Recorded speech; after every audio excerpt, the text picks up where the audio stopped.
In France, we see that after the Treaty of Vienna, it was decided that the Bourbon dynasty, you remember King Louis XVI, who belonged to the Bourbon dynasty, this Bourbon dynasty was restored in France.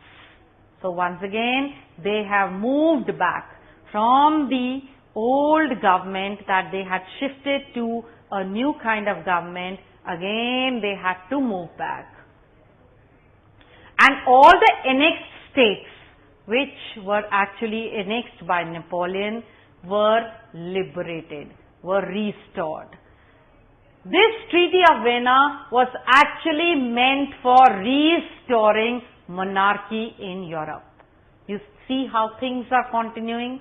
We are seeing that due to industrialization and the economic nationalism that we have seen, people had moved a step forward of creating a democratic government, but have moved back due to the Treaty of Vienna, when actually the conservatives rose to power once again. Most of the states which were formed now and the government which were there were autocratic in nature. They started ruling the people in the same savage ways that they had been doing earlier. Naturally, as I said, history keeps repeating itself because the people were unhappy with the old regime, so they had revolted, and there had come in a new setup of government, which was a welfare government, again restored by the monarchies. So these monarchies had once again to be overthrown. So the process started, and actually we see that the field work was started by the revolutionaries of different countries.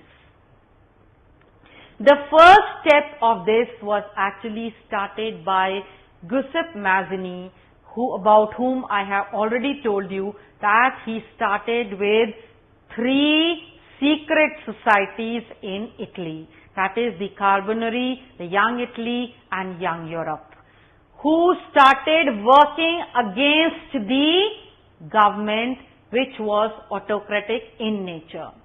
Following the example of Mazzini, other countries of Europe, wherein also the old regime autocratic government had been restored, started setting up secret societies. And those governments or those countries were Germany, France, Switzerland and Poland. Metternich said that Mazzini was in fact the most dangerous enemy to the present state of government.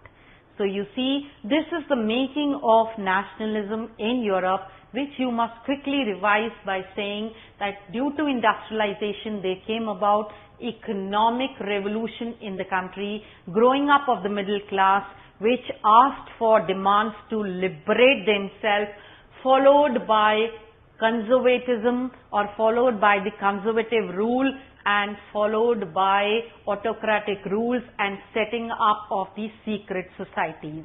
This was all about the making of nationalism in Europe. I continue with the rest of it in the next clipping.